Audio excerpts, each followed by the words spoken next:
But first to Greece, and to one of the most beautiful of all of its 6,000 islands, Santorini. Thought by many to be a part of the fabled lost city of Atlantis, Santorini lies to the south of the Greek islands. These giant cliffs are actually the rim of a huge volcano.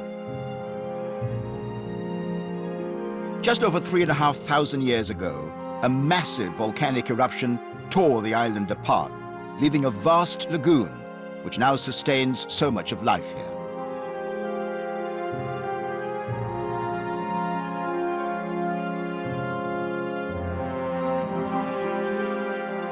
To survive on this island, the earliest inhabitants, mainly deckhands and fishermen, were forced to rely on their ingenuity and their skill to tame a harsh environment. The summers are very hot, winters are stormy and cold. So the islanders dug deep into the rock face and made their homes in caves. These caves are still lived in today. What a view down there.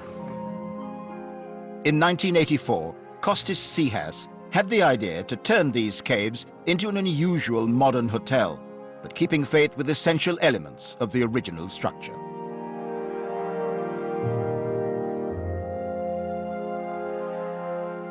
I'm trying to imagine what the original cave dwellings must have been like here. What is it possible to sort of conjure up an image of what they must have been like? There were the people here, they didn't have any possibility to build a proper house. So they didn't have materials, they didn't have wood. So the easy way for them to create a house was just to dig a cave. So what they It's an extraordinary thing, isn't it? Yeah, but to live that way. Yeah, but it was the only way actually. This guest room was, in an earlier incarnation, a stable for donkeys. It's difficult to imagine what this conversion is now. It's difficult to imagine that they were once stables. You can see it because you can see the shape of the building. Yes. I mean, you see that there is no real shape actually. I mean, everything is round because this is the way that you can dig. Yes. No straight lines. There's no any single straight line here. And you can see that from the top, it used to be a hole. They were feeding the animal from there actually. They were lazy to come all the way down. So from the top, they were throwing, you know, what they were feeding the animals. So the animals were down here? The animals are here, yeah.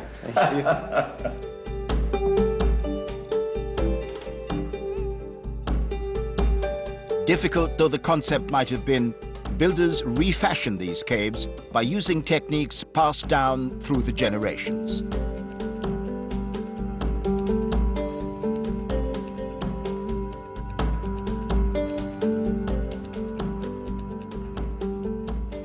Was it a tough life? It was a really tough life. Yeah. It was really tough. It sounds it. Yeah, because the place was very poor actually. They didn't produce anything. And the communities were very closed actually at that time. And the people are really helping each other. That's why you see that the properties, the houses, the one house really touch the other. I mean, the people used to live together like a team because they have to survive actually. But so successful has been the transformation that these once humble dwellings are now some of the most expensive real estate to be found anywhere in Greece. You look very trained, huh? You're very fit. Well, I'm not, that's the thing. No. I can see how this place comes to life in the tourist season when you have visitors here, and it really thrives on having people around. What about the cold winter months when there's nobody around? I know you have work to do, but it must be a bit strange. It's strange, but it's pretty as well. It's pretty because the place is empty, so you can really feel the atmosphere. You can really see the colors. But it's quiet. Very quiet. Do you feel you need to get off to somewhere else to find some more life? To be honest, I feel more like moving away during the summer than during the winter. Getting away from all your guests. Yeah, get to a place that there's nothing around, actually. I mean, to be like Santorini used to be 30, 40 years ago.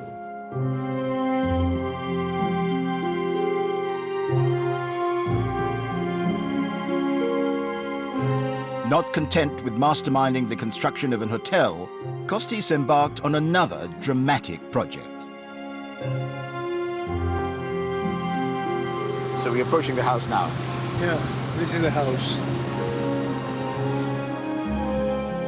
Far from the pressing crowds and accessible only by sea, he's just built a house in perfect harmony with its surroundings, in the ruins of an old pumice mine on the island of Thirousia. What is so spectacular is how it blends in. Yeah, it's made by the same stones, actually. You see, these red stones are the stones that comes from the top. Yes. So it's actually the same material. That's why you don't really see it. You have to come close. It's a place of perfect calm for his family. And if you're a Hollywood star anxious about protecting your privacy and willing to pay for that privilege, it's an ideal spot. How did you discover this part of Santorini? This actually was the first place I discovered when I came here in 1984. So this was a ruin that I used to come almost every evening with my small boat just for diving. So I was impressed that I was in love with this spot since that time. We talk about the main part of Santorini being a little isolated. This is totally cut off. Yeah, I think that is what it makes it special. There is nothing around. And what does that mean for you as the owner of this? This means a lot, because this is a dream of many years. And for me, it looks like a paradise. And what a superb transformation it is. It's tempting to think what the miners who once toiled here would make of this place today.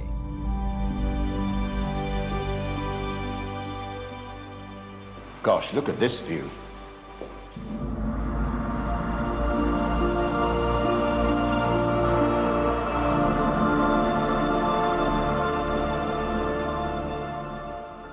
That's superb, isn't it?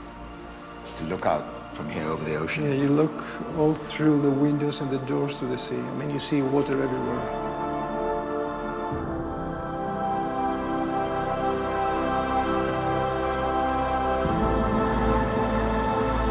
There are not many views much better than this.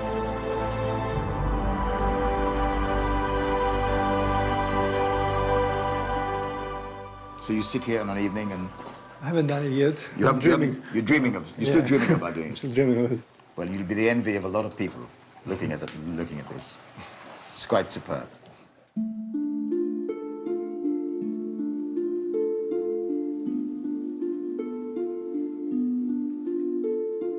Santorini is an amazing example of how, with imagination and skill, some of the most unpromising parts of this region can become the most desirable. Tomorrow, I see what lies beneath this stunning lagoon.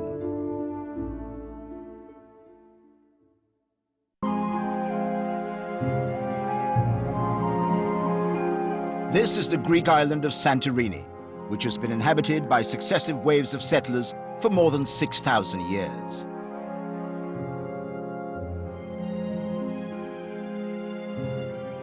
And if these clear blue waters have always lured tourists in their thousands, the islanders have always regarded the sea as a natural source of food.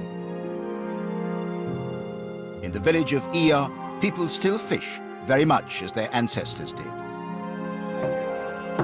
Thank you very much. Thank you, nice to see you.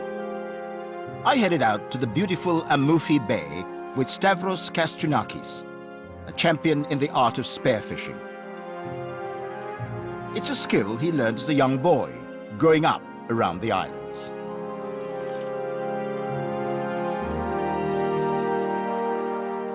How difficult is it?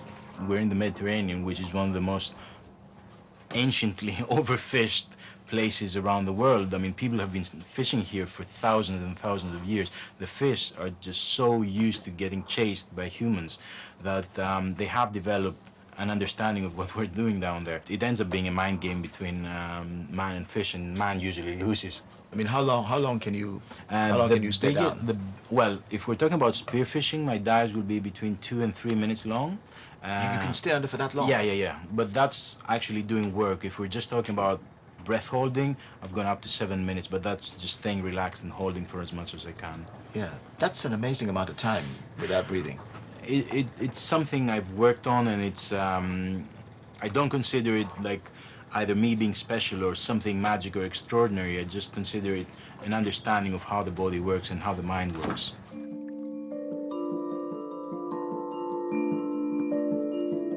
The islanders who swam the depths of these waters all those years ago became accomplished at holding their breath for long periods underwater and fishing with old-fashioned tridents. Today, Stavros uses a more powerful gun. Is that the smaller Well, variety? that's the smallest that you usually would use for hunting inside a cave where you don't have a lot of room. Today we're going to be fishing mainly in open water, so we're getting a slightly bigger version of the same. It is slightly bigger indeed. Yeah, yeah. So this is much stronger, and it's meant for open waters that we'll do today and slightly bigger fish. Good hunting. Okay, thank you very much. Finding the best fishing grounds is part local knowledge and part guesswork. But when Stavros plunges 40 meters into the crater of the old volcano, he's onto a sure thing.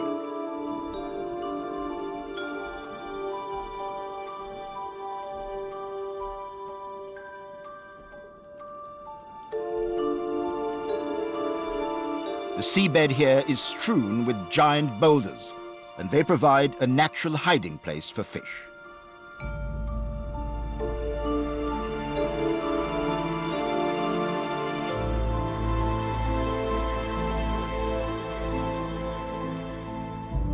Stavros has just one shot.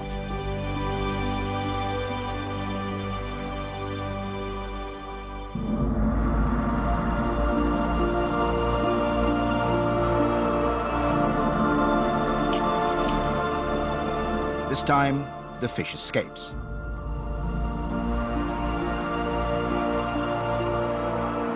After 2 minutes underwater, Stavros returns to the surface.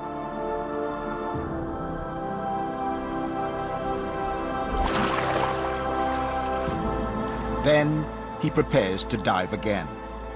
The trick is that by controlling the rhythm of his breathing, he's able to slow his heart rate and therefore reduce the amount of oxygen he needs.